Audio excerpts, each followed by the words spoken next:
Assalamualaikum warahmatullahi wabarakatuh. Perkenalkan, nama saya Yosef Ramdhani, mahasiswa Ilmu Hukum Fakultas Syariah dan Hukum di Universitas UIN Sunan Gunung Jati Bandung. Di sini saya akan membuat vlog, sedikit banyaknya akan menjelaskan tentang apa itu surat puasa, dimulai dari pengertian, dasar hukum, pembagian atau berbagai jenisnya, dan juga ya tata cara pembuatan surat puasa itu sendiri lah gitu. Dan video ini juga ditujukan untuk memenuhi tugas ujian akhir semester hukum acara perdata yang diampu oleh dosen Haja Nengyani Nuraini SHMH. Cekidot. Kita awali vlog ini dengan pengertian ataupun definisi dari surat kuasa itu sendiri. Yang menjadi pengertian daripada surat kuasa itu sendiri adalah surat yang digunakan untuk melimpahkan wewenang dari pihak yang secara sah memiliki wewenang pada pihak lain, sehingga pihak lain ini nantinya yang akan mewakili pihak pemilik wewenang dan mempunyai otoritas penuh terhadap objek pelimpahan kuasa seperti yang disebutkan dalam surat kuasa. Nah, juga surat kuasa itu dapat disebut juga sebagai suatu dokumen yang dimana isinya seorang menunjuk dan memberikan wewenang pada orang lain untuk melakukan perbuatan hukum untuk dan atas namanya. Dan juga menurut pasal 1792 KUH Perdata, pemberian kuasa adalah suatu perjanjian dengan mana seseorang memberikan kekuasaan kepada seseorang lain yang menerimanya untuk dan atas namanya menyelenggarakan suatu urusan.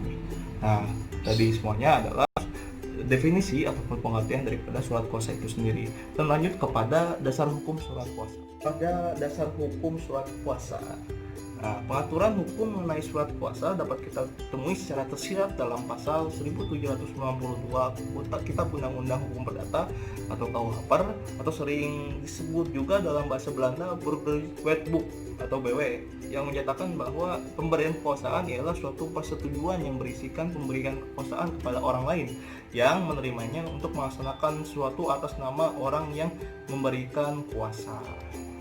Jadi itu yang menjadi dasar hukum dari surat kuasa itu sendiri. Lanjut terhadap pembagian surat kuasa. Surat kuasa itu sendiri, menurut peraturan perundang-undangan, surat kuasa terbagi menjadi berbagai jenis, seperti kuasa umum, kuasa khusus, kuasa istimewa, dan kuasa perantara. Mari kita jelaskan satu persatu daripada setiap berbagai jenis surat kuasa itu sendiri. Mari kita mulai dari kuasa umum. Kuasa yang bertujuan memberi kuasa kepada seseorang untuk mengurus kepentingan pemberi kuasa, yaitu seperti melakukan tindakan pengurusan harta kekayaan pemberi kuasa. Terus juga pengurusan itu meliputi segala sesuatu yang berhubungan dengan kepentingan pemberi kuasa atau harta kekayaan. Dengan demikian, titik berat kuasa umum hanya meliputi perbuatan atau tindakan pengurusan kepentingan pemberi kuasa. Dengan demikian, dari segi hukum, kuasa umum adalah pemberi kuasa mengenai pengurusan yang disebut beherder atau manajer untuk mengatur kepentingan pemberi kuasa. Gitu. Lanjut kepada kuasa khusus. Kepada kuasa khusus. Nah, dalam surat kuasa ini pemberian kuasa dapat dilakukan secara khusus, yaitu hanya mengenai suatu kepentingan atau lebih. Bentuk inilah yang menjadi landasan pemberi kuasa untuk bertindak di depan pengadilan mewakili kepentingan pemberi kuasa sebagai pihak prinsipal. Namun agar bentuk kuasa yang disebut dalam pasal ini sah sebagai surat kuasa khusus di depan pengadilan, surat kuasa harus dilakukan hanya untuk mengenai suatu kepentingan tertentu atau lebih.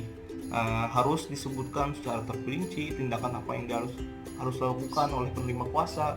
Semisal kuasa untuk melakukan penjualan rumah hanya untuk mewakili kepentingan pemberi kuasa untuk menjual rumah.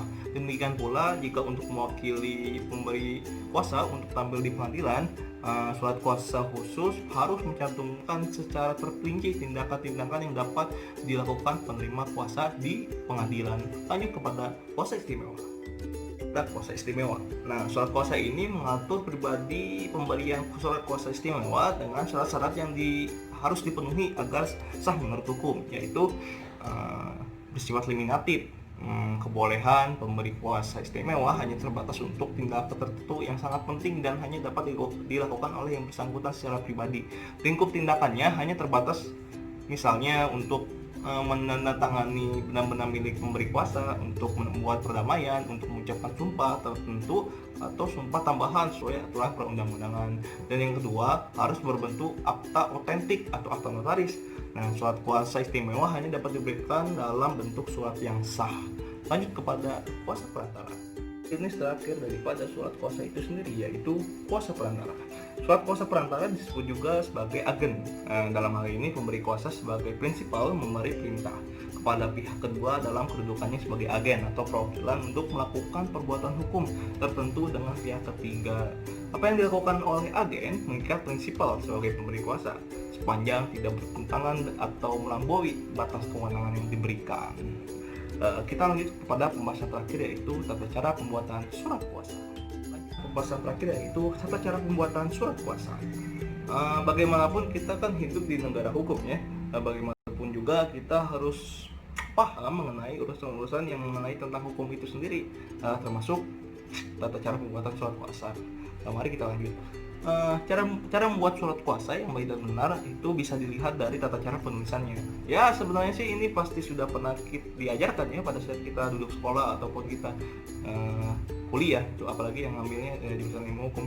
Namun pada saat itu kita sering tidak langsung praktek gitu di dalam dunia nyata, sehingga bagaimana format penulisan dan cara pembuatan surat kuasa yang baik dan benar, cek it out. Yang paling penting dari surat kuasa itu harus mencantumkan nama serta identitas dari si pemberi serta penerima surat kuasa tersebut dengan lengkap, dimulai dari nama, tempat tinggal lahir, alamat, serta nomor KTP atau SIM. Setelah itu jangan lupa juga untuk menuliskan wewenang apa yang ingin Anda berikan kepada si penerima kuasa. Kemudian sertakan dengan materai 6000 pada bagian bawah kolom tanda tangan, bagi tanda tangan Anda sebagai pemberi kuasa dan juga penerima kuasa agar dapat dipertanggungjawabkan secara hukum. Begitu. Juga pembahasan surat kuasa dalam video ini dimulai daripada definisi atau pengertian surat kuasa, terus juga dasar hukum surat kuasa itu sendiri, dan pembagian atau jenis-jenis surat kuasa, dan yang terakhir adalah tata cara pembuatan kuasa. Dan semoga video ini bermanfaat bagi yang menonton dan juga buat saya. Oke, saya Yosi Dani. Well done.